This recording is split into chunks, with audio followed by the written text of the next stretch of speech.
মৰিগাঁৱৰ হাবি বৰঙাবাৰীত ৰাসৰ ব্যাপক প্ৰস্তুতি।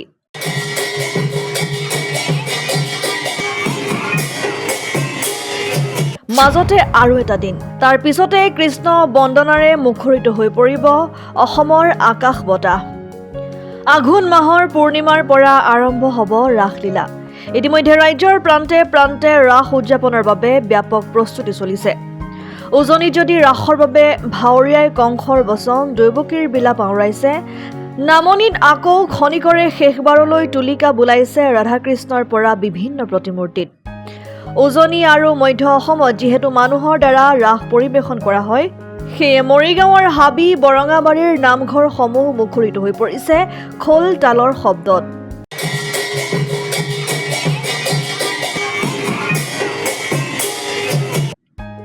সাজু হৈছে হাবি বৰঙাবাৰী ৰাস উদযাপন সমিতিসমূহ। 4 দিনীয়া কাৰ্যসূচী অনুসৰি প্ৰথম দিনাই হ'ব মহাৰাস, দ্বিতীয় দিনা সৌৰ তীৰ্থযাত্ৰা, তৃতীয় দিনা কালীয় দমন আৰু অন্তিম দিনত কেন্দ্ৰীয় উদয় সংঘৰ উদ্যোগত এখনি নাট প্ৰদৰ্শন কৰা হ'ব। কৃষ্ণচূড়া নাটখনি প্ৰদৰ্শন কৰা হ'ব আগন্তুক 18 নৱেম্বৰত।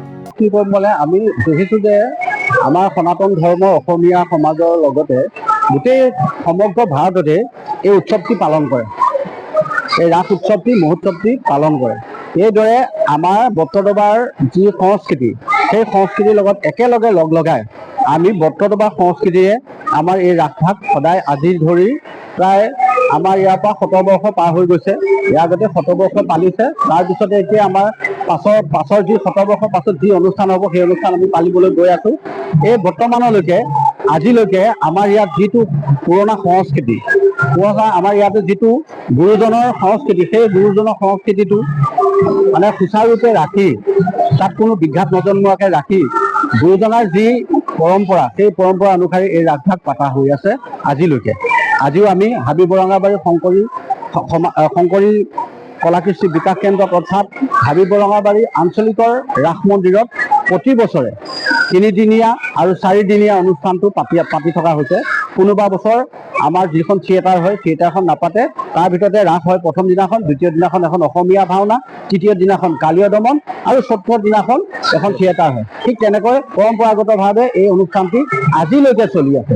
যিহেতু দেখা যায় যে উজনি অসমত বেলেগ ধৰণে ৰাস উদযাপন কৰে, নামনি মূৰ্তিৰ দ্বাৰা যিহেতু ৰাস উদযাপন কৰে, কিন্তু একত্ৰ মধ্য অসমৰ মৰিগাঁও জিলাতে দেখিবলৈ পোৱা যায় যে মানুহৰ দ্বাৰা ৰাস পৰিৱেশন কৰে। এই সন্দৰ্ভত কি হ'ব? এতিয়া কথা হ'ল, আমাৰ আপাৰ অসমৰ যিখিনি সত্ৰীয়া সংস্কৃতিৰ দ্বাৰা সত্ৰীয়া যিবিলাক নীতি নিয়ম, সেইমতে তেওঁলোকে পালন কৰি আহিছে। তেওঁলোকৰ বেছিভাগেই এই অনুষ্ঠানটিৰ মানে বিশেষকৈ এই গুৰুজনৰ যিখন নাট, এই নাটখন অসমীয়ালৈ অনুবাদ কৰি অসমীয়ালৈ কৰিছে। আমি ব্ৰজাৱলীত কৰা হয়। কেইখনমান মানে আপাৰ অসমৰ কেইখনমান সত্ৰৰ বাদে বাকীখিনি গোটেইখিনিয়ে আমি কিন্তু ইয়াতে গুৰুজনে যি ভাষা প্ৰচাৰ কৰিছিল, ব্ৰজাৱলী ভাষা, সেই ব্ৰজাৱলী ভাষাতে আমাৰ এই অনুষ্ঠানটি চলি থকা হয়। গতিকে তেওঁলোকৰ এটা সুকীয়া বৈশিষ্ট্য আমাৰ সেইটো হ'লে মাজুলী 3টা থোল আছে। মাজুলী থোল এটা আছে, বৰদোৱা থোল এটা আছে আৰু বৰপেটা থোল এটা আছে। তাৰে আমাৰ এইটো যিটো আমি এতিয়া বৰদোৱাৰ থোলৰ অনুযায়ীহে আমি কামখিনি কৰোঁ। বৰপেটাত তেওঁলোকে কি কৰে, মৃন্ময় মূৰ্তিয়ে ৰাস পালন কৰে। লগতে তেওঁলোকে বেলেগ কিবাকিবি অনুষ্ঠানেৰে প্ৰায় 7-8 দিনমান তেওঁলোকে কি কৰে, এই অনুষ্ঠানটি পালন কৰে। তথাপি তেওঁলোকৰ মৃন্ময় হ'লেও তেওঁলোকে কি কৰে, তথাপি মানে ভগৱানৰ লগত একত্ৰ হোৱাৰ যি নিয়ম, এই ৰাসে গোপী আৰু গোপালৰ যি একতা হোৱাৰ যি অনুষ্ঠান, সেই অনুষ্ঠানটিকে ৰাস বোলা হয়।